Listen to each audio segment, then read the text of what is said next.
Welcome back to the channel. If you're here late at night looking for a story to drift off to, you're in the right place. Before we begin, take a moment to like the video and subscribe. It was Sunday, the 11th of July, 2004, and summer had settled comfortably over the quiet market town of Alderwick, tucked away in the east of England. School holidays were only a week away, and the air carried that familiar mix of freedom and routine that comes with long daylight hours and unstructured afternoons. 11-year-old Emily Turner had just returned from a seaside trip with her parents. Her suitcase still sat half unpacked at the foot of her bed, shells and postcards spilling out onto the carpet. She had been counting the minutes until she could go and see her best friend, Lucy Grant. Emily had bought Lucy a small dolphin keychain from a souvenir shop and could not wait to give it to her. Emily and Lucy lived only a few streets apart. Their families had known each other for years, and the girls were inseparable. They had been born 6 weeks apart, attended the same primary school, and were rarely seen without one another. If one was invited somewhere, the other usually followed. Lucy had already had a busy weekend. On Saturday, she had gone into town with her mother and an older cousin. It was a special trip. Lucy had been allowed to choose new clothes for the summer holidays, including a pair of flared jeans she had been begging for and her first training bra. She felt grown up, excited, and just a little embarrassed. Her cousin stayed over that night, and they stayed up far too late watching music videos and whispering under the covers. On Sunday morning, Emily knocked on the Grants' front door just after 10. Lucy's mother, Sarah, answered and smiled when she saw Emily standing there, gift bag clutched tightly in her hands. "Lucy's upstairs," she said. "You know the way." The girls spent the morning on the family computer playing simple online games and laughing over silly pop-ups and slow internet speeds. Lucy's cousin left around midday, and soon after, Emily phoned home to ask if she could stay for lunch. Her parents agreed without hesitation. Emily was a sensible child, and Lucy's house was practically a second home. The girls ate sandwiches in the kitchen and then disappeared back upstairs, music playing softly from a small radio balanced on the windowsill. Later in the afternoon, Emily called home again. This time, she asked if she could stay for dinner. Her mother hesitated for only a moment before saying yes. Lucy's parents were hosting a small barbecue that evening. Neighbors and a few friends from work were expected. There would be plenty of food, plenty of adults around. Emily's father said he would collect her later and told her to ring when she was ready. By mid-afternoon, guests began arriving. The smell of charcoal and sausages drifted through the garden. Lucy changed her outfit, swapping her new top for a navy blue football shirt with the name of a famous England midfielder printed across the back. Emily, delighted, pulled on her own matching shirt. They posed in the living room, arms slung around each other's shoulders, grinning proudly. Lucy's mother took a photo at exactly 4:57 p.m. It captured the girls' mid-laugh, hair slightly messy, faces flushed from excitement. At the time, it was just another picture. Later, it would become one of the most recognized images in the country.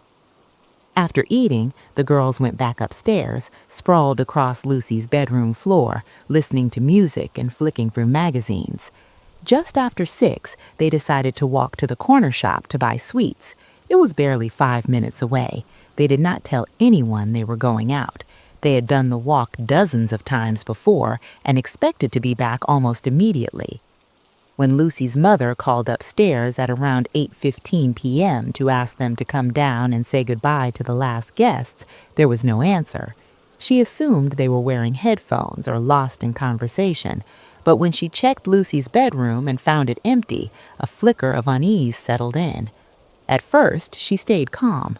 The girls' usual curfew was 8:30. They were reliable, cautious, the kind of children parents trusted. But when 8:45 came and went with no sign of them, worry turned into dread. She phoned Emily's parents. Emily was not there. Lucy's father grabbed his keys and headed out with two neighbors, walking the familiar routes through Alderwick, calling the girls names. By 9:40 p.m., with darkness creeping in and no sign of the children, police were contacted. The search grew rapidly. Officers canvassed the area while residents joined in, checking gardens, sheds, alleyways. The town felt tense, strangely silent despite the number of people on the streets. CCTV from a nearby leisure center showed Emily and Lucy entering a small shop just after 6:10. They were smiling, bouncing slightly as they walked. Witnesses remembered seeing them together, arm in arm, matching shirts catching the eye. One man joked to police that he had called them the twins because of how alike they looked. Another witness reported seeing the girls outside a cottage near the old library. He said they had stopped to speak with him briefly before walking away toward the footpath that ran behind the school grounds. That man was Daniel Reed. Daniel had moved to Alderwick the previous year. He worked as a caretaker at the secondary school and lived in a small cottage owned by the council. He was in his early 30s and lived there with his girlfriend, Hannah Price, who worked as a classroom assistant at the same school Emily and Lucy attended. Daniel told police he had been outside cleaning his dog when the girls approached him. He said the conversation lasted less than a minute before the girls walked off. Hannah appeared briefly on local news the following day, describing the girls as sweet and lovely, referring to Lucy in the past tense. The comment unsettled journalists enough that they flagged it to police. Officers were already growing suspicious. Phone records showed Hannah had not been home that evening at all. She had been visiting family nearly 100 miles away. Her claim that she was bathing while Daniel spoke to the girls was untrue. Daniel had been alone. As the days passed, concern turned into dread. Posters went up across the region. National media descended on Alderwick. Journalists retraced the girls' steps, struggling to understand how two children could vanish so completely in a town where everyone knew each other. Tips began coming in from Daniel's former hometown. People recognized him from television interviews and contacted police with disturbing claims about his past, allegations of inappropriate relationships, rumors of violence, accusations that never led to convictions but followed him nonetheless.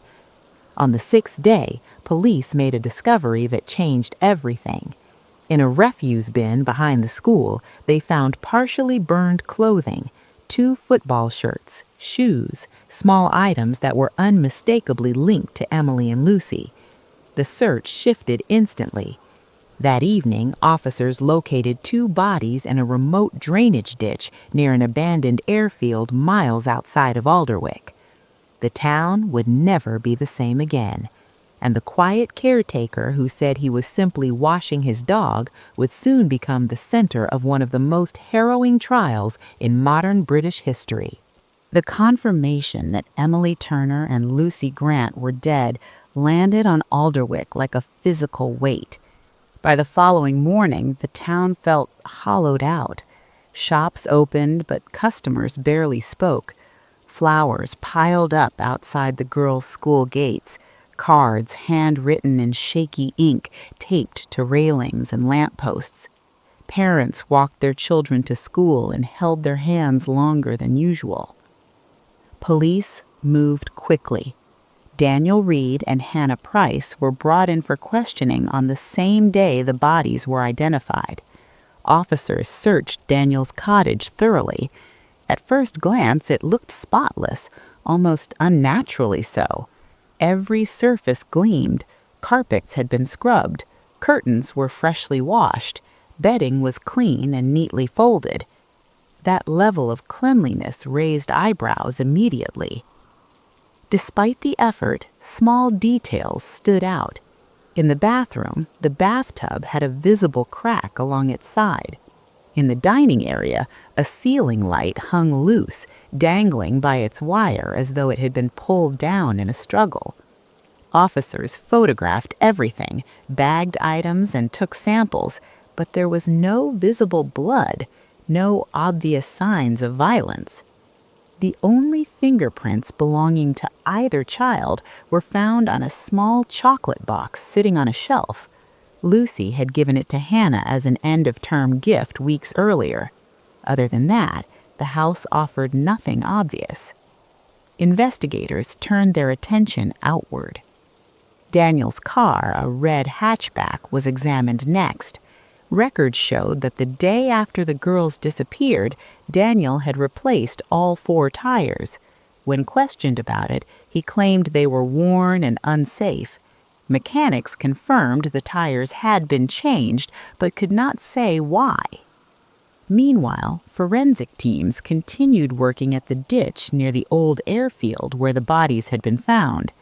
The condition of the remains made determining an exact cause of death difficult. Exposure, fire damage, and decomposition had destroyed much of the evidence.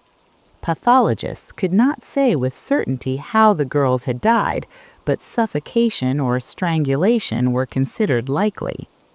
It was also impossible to determine whether there had been any sexual assault. That uncertainty shaped the entire investigation. Without clear forensic proof of how the girls died, the case would rely heavily on circumstantial evidence and testimony. Police reconstructed the girls' final movements minute by minute. CCTV placed them at the shop at 6:10 p.m. Witnesses confirmed they were alive and well moments later. Mobile phone data showed Emily's phone connecting to a cell tower near Daniel's cottage at 6:33 p.m. 12 minutes later, the phone was switched off. The phone signal did not reconnect to the Alderwick mast. Instead, it later pinged near a rural road leading toward the airfield.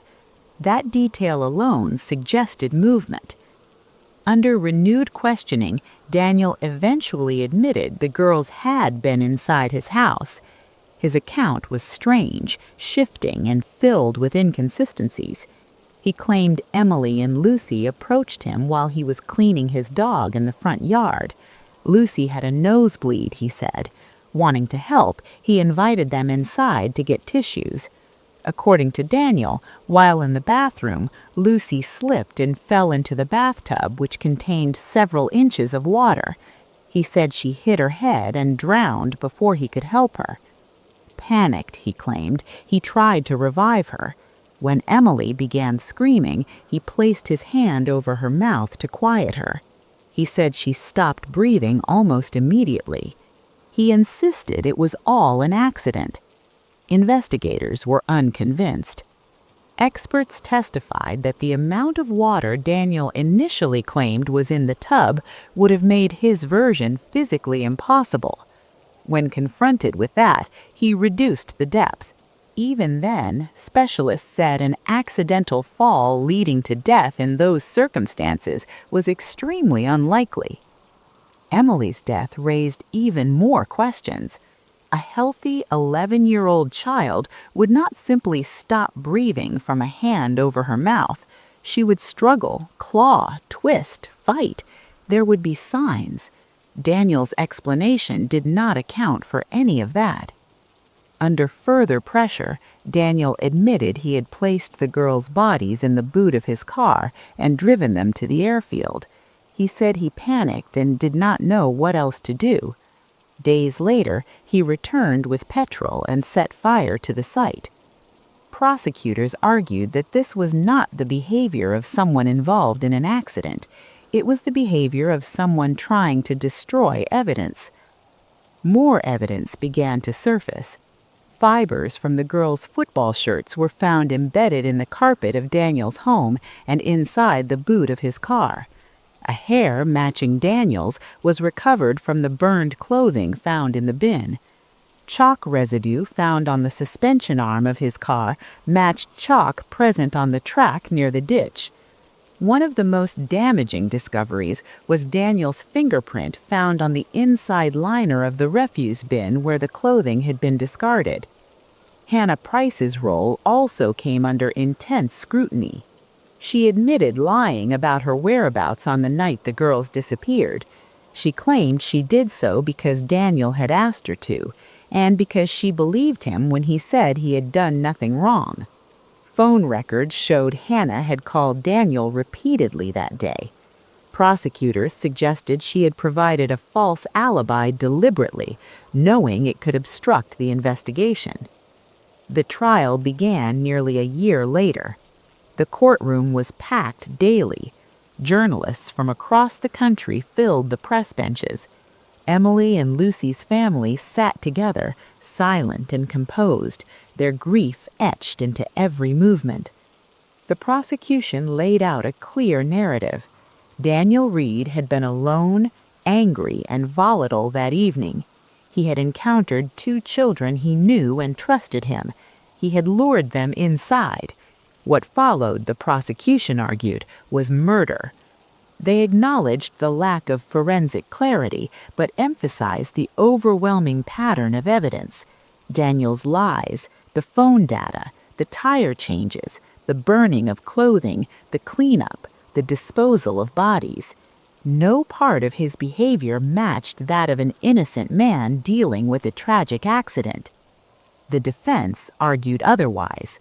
They painted Daniel as socially awkward, panicked, and incapable of handling crisis.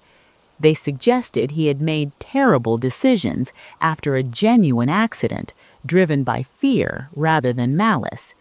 But under cross-examination, Daniel's credibility crumbled. He contradicted himself repeatedly. Details shifted. Timelines changed. His calm demeanor fractured into flashes of irritation and defensiveness. When asked directly why he had not called emergency services, he had no convincing answer. After weeks of testimony, the case was handed to the jury. They deliberated for 4 days.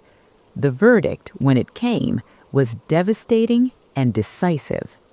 The jury returned to the courtroom just after midday.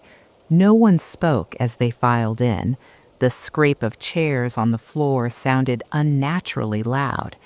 Emily Turner's parents sat rigid, hands clasped together so tightly their knuckles had gone white. Lucy Grant's mother stared straight ahead, her expression fixed, as though bracing herself for impact. Daniel Reed stood in the dock, his face pale, his posture stiff. Hannah Price sat several rows behind him, her eyes fixed on the floor. The foreman stood. On the charge of murder, the verdict was guilty. A low sound rippled through the courtroom. Not a cry, not relief, something heavier than either. Daniel closed his eyes briefly, then opened them again, his jaw tightening as if trying to hold something back. He did not look toward the families. The jury continued. Guilty on both counts of murder, guilty of conspiring to pervert the course of justice. Hannah Price was found guilty of conspiring to pervert the course of justice. As the words landed, Lucy's mother finally broke. She covered her mouth, her shoulders shaking, while Emily's father wrapped an arm around her without looking away from the dock. Years later, people would say that moment stayed with them longer than any other. The quiet devastation, the knowledge that nothing said in that room could undo what had been done. Sentencing was scheduled for a later date, but the judge allowed brief statements. The prosecution spoke of betrayal, of trust abused, of children who had done nothing more than walk through their own town wearing matching football shirts. They spoke of how Daniel Reed had exploited familiarity and authority, and how Hannah Price's lies had bought him time to destroy evidence. The defense asked for leniency in sentencing, citing Daniel's lack of previous convictions, and arguing again that panic, not intent, drove his actions. The judge did not appear persuaded. When sentencing day arrived, the courtroom was packed once more. Daniel Reed was sentenced to 2 life terms to be served concurrently with a minimum of 40 years before parole could even be considered. The judge described his actions as calculated, deliberate, and deeply disturbing. He rejected outright the suggestion of accidental death, calling Daniel's account fundamentally implausible. Hannah Price was sentenced to 3.5 years in prison. The judge acknowledged she had not taken part in the murders, but made it clear that her lies had actively hindered the investigation at a critical stage. As Daniel was led away, he finally turned toward the public gallery. For a moment, his eyes met those of the families. There was no apology, no visible remorse, just a blank, unreadable expression before he disappeared through the door. Outside the courthouse, reporters swarmed. Microphones were thrust forward. Questions were shouted. Emily's mother spoke briefly, her voice shaking but clear. She thanked the investigators, the jury, and the members of the public who had supported the search. She said her daughter would never be forgotten. Lucy's father said nothing. He simply shook his head and walked away. In the weeks that followed, Alderwick slowly tried to return to something resembling normal life. The school reopened, though classrooms felt emptier. 2 desks remained unused, decorated with flowers and handwritten notes for months. Teachers spoke quietly about how the girls had loved art, how they always volunteered to help younger students. A permanent memorial was erected near the playing field where Emily and Lucy used to spend their afternoons. It was simple, a bench, 2 small plaques. Parents would sometimes sit there after school pickup, watching their children run and shout, holding on to them just a little longer than before. Hannah Price was released after serving her sentence and given a new identity. She left Alderwick quietly, under conditions that prevented her from contacting the families or returning to the town. Her name was erased from public records, but not from memory. Many residents struggled with the idea that she could start over while 2 families never would. Daniel Reed was transferred between high-security prisons over the years. Inside, he maintained his version of events, continuing to insist that the deaths were accidental. His appeals were denied. Each time parole hearings were mentioned in the media, the families were notified, and each time they prepared statements explaining why he should never be released. For investigators, the case became a reference point. It changed procedures. It reshaped how missing child cases were treated in the earliest hours. It reinforced the importance of digital evidence, phone data, and small inconsistencies that might be dismissed otherwise. For the public, one image remained fixed in collective memory. The photograph taken that afternoon. 2 girls standing side by side, smiling, wearing matching shirts. Ordinary, happy, unaware. That image was replayed endlessly in documentaries, news reports, and anniversary pieces. Over time, it came to represent something larger than the crime itself. It symbolized innocence, trust, and the suddenness with which ordinary days can fracture. Years later, people still asked the same questions. Could the outcome have been different if suspicion had fallen sooner, if lies had been challenged more aggressively, if someone had acted just minutes earlier? There were no satisfying answers. What remained was the truth, established piece by piece through persistence, technology, and refusal to look away. 2 children were taken, a community was broken, and a man who hid behind routine and respectability was exposed. In Alderwick, people still talk about that summer evening, about how the light lingered longer than usual, about how nothing seemed wrong until everything was. And when parents watch their children walk to the shop or ride their bikes down familiar streets, the lesson lingers quietly in the background. Sometimes, the most dangerous thing is not the stranger in the shadows. It is the person everyone thinks they know. It was Monday, the 8th of September, 2014, and nothing about that morning felt unusual to Emma and Daniel Turner. Mondays never did. The alarm rang early, the kettle went on, and the house slowly filled with the familiar sounds of a school day beginning. Their small, semi-detached home sat on a quiet estate in the town of Lanmere, a close-knit place in the west of England where people still greeted each other by name and children played outside without much worry. Daniel moved through the kitchen on autopilot, pouring cereal, buttering toast, and reminding the kids to grab their jumpers. Their 3 children, Sophie, Noah, and Lucy, shuffled around the table. Lucy, the youngest, was 5 years old. She was small for her age, with light hair that never stayed tidy and a smile that made strangers soften instantly. Lucy had been born early and walked with a slight stiffness in her right leg, something she never let define her. What she loved most was her bicycle. It gave her freedom, speed, and a sense of confidence that made her parents proud and a little nervous all at once. That day passed quietly. School, work, homework, dinner.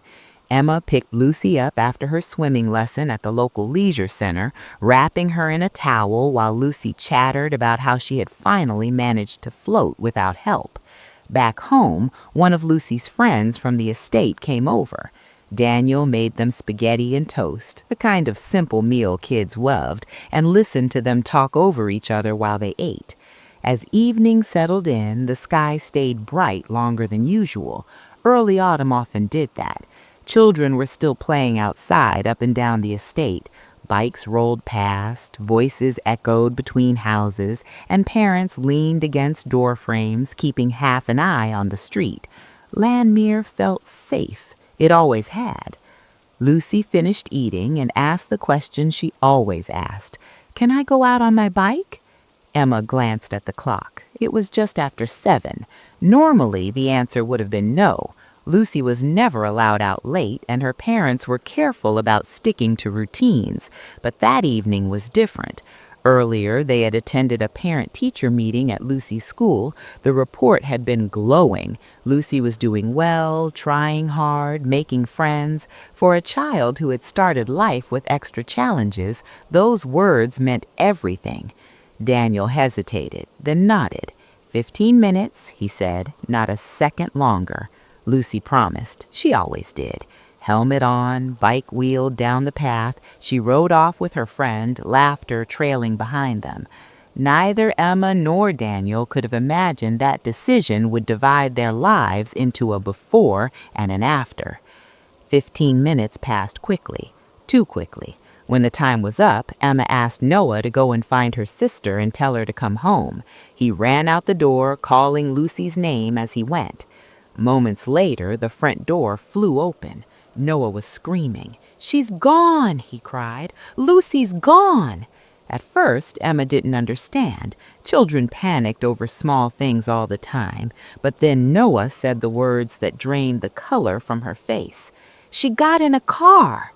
Another child on the estate had seen it. Lucy had been riding near the corner when a vehicle pulled up. A man spoke to her. Lucy didn't look frightened. She climbed into the passenger side, but the wrong side, the side closer to the pavement. The car drove away. Emma's hand shook as she dialed the police. Her voice cracked, words tumbling out of order. A child had been taken. Her daughter had been taken. Officers arrived within minutes. So did neighbors, then more neighbors, then people from nearby streets who had heard the news spreading door to door. Searches began immediately. Torches cut through hedges and alleyways. People called Lucy's name into the dark. Police cars blocked roads. A helicopter was requested. It became clear very quickly that this was not a misunderstanding, not a child wandering off or getting into a car with someone she knew. This was something else. One detail stood out. Lucy's friend kept repeating it. The car door Lucy entered was on the left. In the UK, that meant a left-hand drive vehicle. Rare, unusual. In a town like Landmere, almost unheard of. As officers asked around, one name came up again and again: Ethan Crow. Ethan Crow was 47 years old and lived alone in a stone cottage outside the town, near the edge of the woods. He stood over 6 feet tall and had a way of talking that made people listen. He told stories about his past, about jobs he'd done and places he'd been. Some believed him, others didn't question him at all. He had worked odd jobs, kept mostly to himself, and drove an old left-hand drive SUV he claimed to have imported years earlier.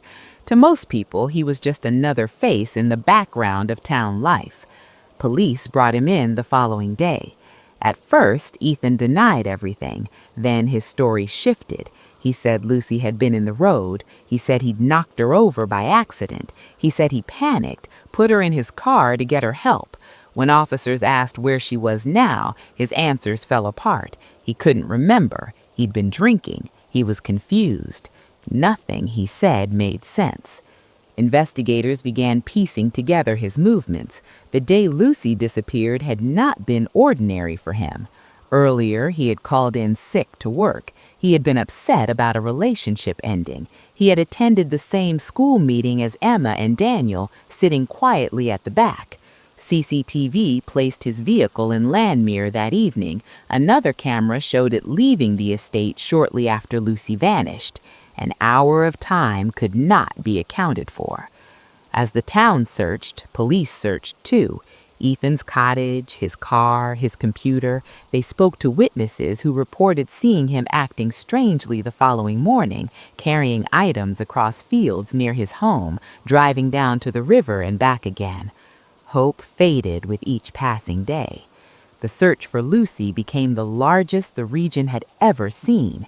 Volunteers arrived from miles away. Fields were combed, rivers were dragged, posters went up in every shop window, every bus stop, every school gate. Emma and Daniel waited and waited. By the end of the week, the investigators were no longer speaking in hopeful tones. Evidence found at Ethan's home told a story no parent should ever have to hear. Officers were certain Lucy had not survived. They believed her remains had been deliberately hidden, scattered, destroyed. When the news reached Emma and Daniel, it broke something inside them that could never be repaired. Ethan Crow was charged with abduction, murder, and attempting to conceal his crime. He continued to lie. In interviews, in court, he blamed alcohol, he blamed confusion, he blamed everyone but himself. But the town of Landmere knew the truth. A safe place had been shattered, a family had been destroyed, and a little girl who loved her bicycle had vanished from the streets where she once laughed. The trial was still to come. So was the full truth. By the time the second week passed, Landmere no longer felt like the town it had been before. The streets were quieter. Children were kept indoors. Curtains twitched when unfamiliar cars drove by. What had once been a place built on trust now carried a shared unease, the kind that settles deep and refuses to leave. For Emma and Daniel Turner, time had stopped altogether. Their home was filled with flowers, cards, and messages from strangers, but none of it reached them. Every sound felt too loud. Every silence felt unbearable. They slept in short bursts, waking with the same thought each time, hoping the nightmare would end and Lucy would be standing in the doorway, helmet under her arm, apologizing for being late. But the investigation was moving in only one direction. Detectives working the case began to dismantle Ethan Crow's story piece by piece. His claim of a tragic accident made little sense from the beginning. There was no damage to his vehicle consistent with hitting a child, no marks on Lucy's bicycle, no evidence of an emergency attempt to get help, and most telling of all, no record of him ever trying to contact emergency services that night. When confronted with these inconsistencies, Ethan shifted again. He became vague, evasive, forgetful. He spoke about drinking heavily, about blackouts, about stress. But police were no longer listening for excuses. They were listening for truth. The digital forensic team delivered findings that changed the tone of the investigation entirely. Ethan's laptop revealed weeks, months, even years of disturbing behavior. He had spent hours searching for images and stories involving missing children, high-profile child abduction cases, and crimes that had shocked the country.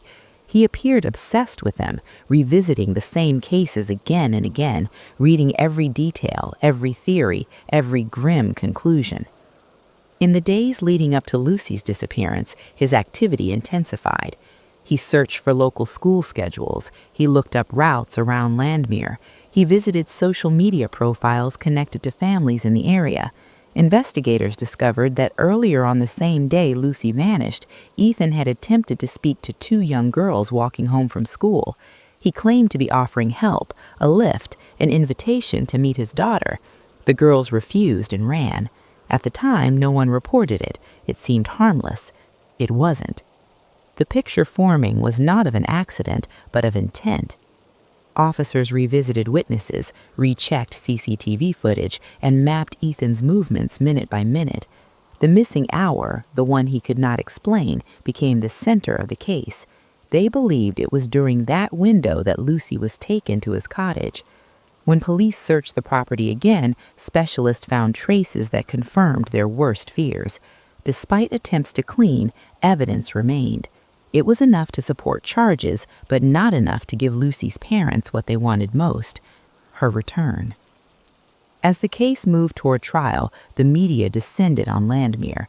News vans lined the roads. Reporters stood outside the Turner home hoping for a comment. Emma and Daniel refused them all. Their grief was not for public consumption. Inside the police station, officers prepared for a difficult prosecution. There was no body. There would be no final goodbye in the way parents deserved. Everything would hinge on forensic evidence, witness testimony, and the slow unraveling of Ethan Crow's lies. When the trial began, the courtroom was packed. Ethan sat rigid in the dock, dressed neatly, expression controlled. He looked nothing like the monster described in the charges read aloud. That, prosecutors would later argue, was exactly the point. The prosecution laid out the timeline carefully, guiding the jury through the final hours before Lucy vanished. They played CCTV footage showing Ethan's vehicle entering the estate. They called Lucy's friend, who bravely described what she saw.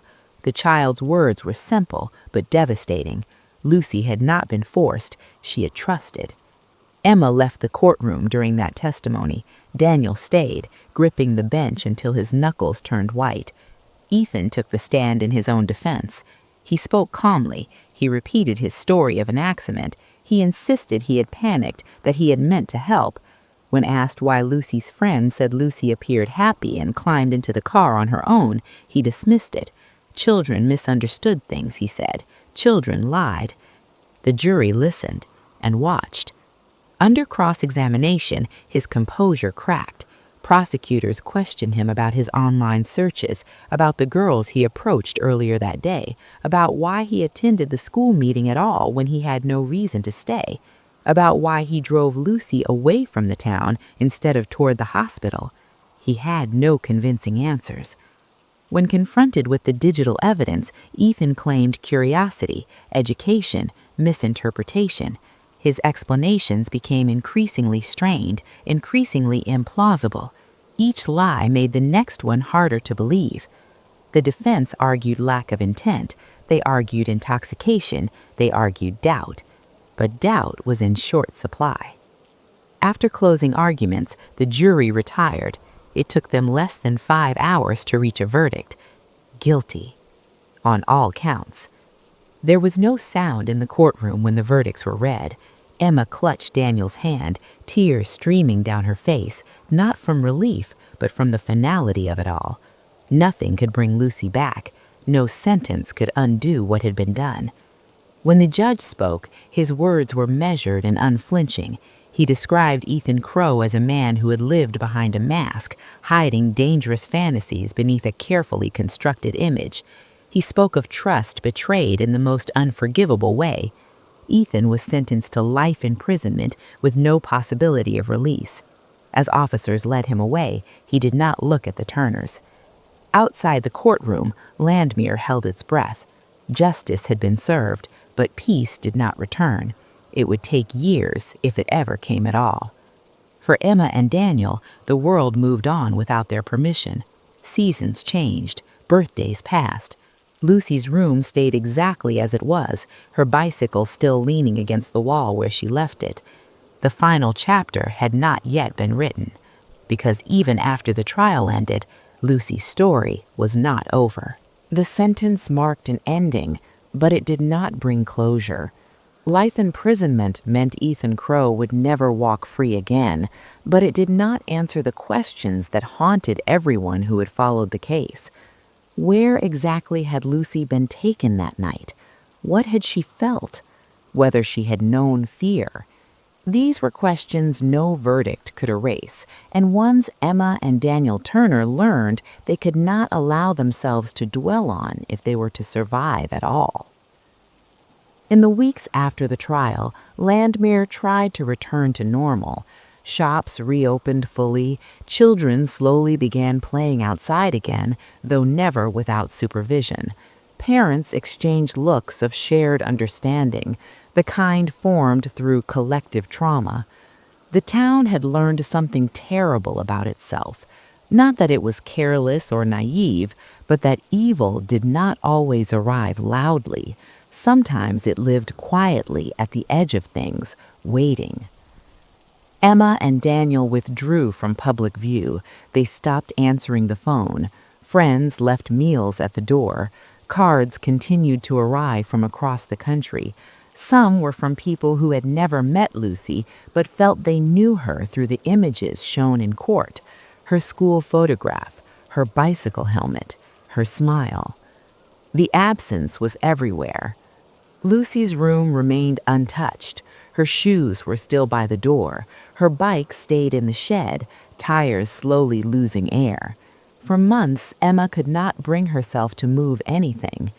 Daniel would sometimes sit on the edge of Lucy's bed in the evening, staring at the wall, replaying the moment he agreed to let her go out for those 15 minutes. Guilt wrapped around him like a second skin, even though every rational part of him knew the truth. The blame belonged to one man alone.